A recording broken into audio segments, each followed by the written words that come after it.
the use of force has always been a mechanism by way the world has worked. It's just a natural evolution of human beings in the exchange of power and resources. It's just it is what it is. I mean, to sit here and try to apply some therapy speak sort of label to it doesn't do anybody any good.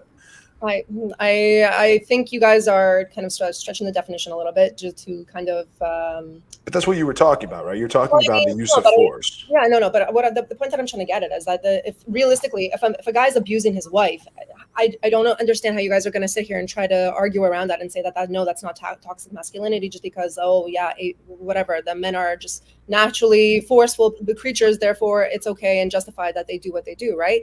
If a guy I didn't say anything about it being okay and justified. I'm just saying it's a naturally occurring thing. It's just something that occurs in nature. There's no morality that's attached to it. It's neither right nor wrong. But I mean, I don't think it's generally.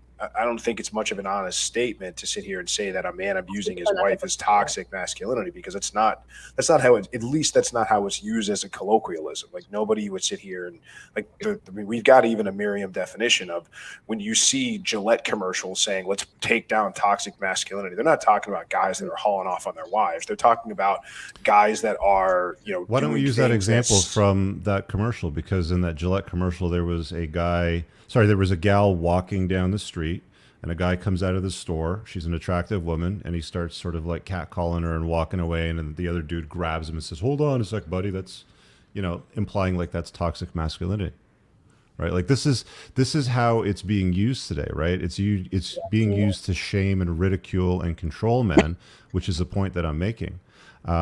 Masculinity is valuable. It's always been valuable. When there's a fire, when there's a war, when there's a flood, when there's something that requires competence and strength and disposability, by the way, because men have always been disposable. That's why it's always women and children off the sinking boat first, and men, you figure it out.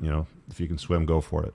But like the term, I believe, is a term that's being used way too broadly and too generously too often by people that don't understand or appreciate the value of a conventionally masculine man, because the traits that allow him the capacity for violence, for example, to protect his family and his children.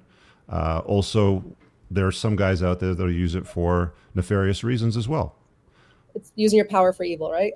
But that's just masculinity. It has the capacity for both. Just like women have the capacity to be soft, nurturing, kind, and loving. And the other end of the spectrum, where that would be toxic femininity, absolutely, and I agree with that. That there is absolutely. But there's no coined term for women that alienate fathers from their children. There's no coined term for women that file false sexual assault charges because they cheated on their husband or their boyfriend. There's no coined term. I can go right down the list. Women do some really bad shit, but there's no generalized term that's being used today for that. It's just they're women, right? So why do we have to use toxic masculinity is what I'm saying. I think it's a made-up term, and I think it's bullshit. So we'll just agree to disagree on that. That's right. I really hope you guys enjoyed that clip. If you want to watch the full-length podcast, you can find that over here, that clip's from. If you're newer to the channel, make sure you hit subscribe over here. And pinned down below in the top comment, you'll find a bunch of useful links to my website, my supplement line, books, and a bunch of other stuff. Have an amazing day. Peace out.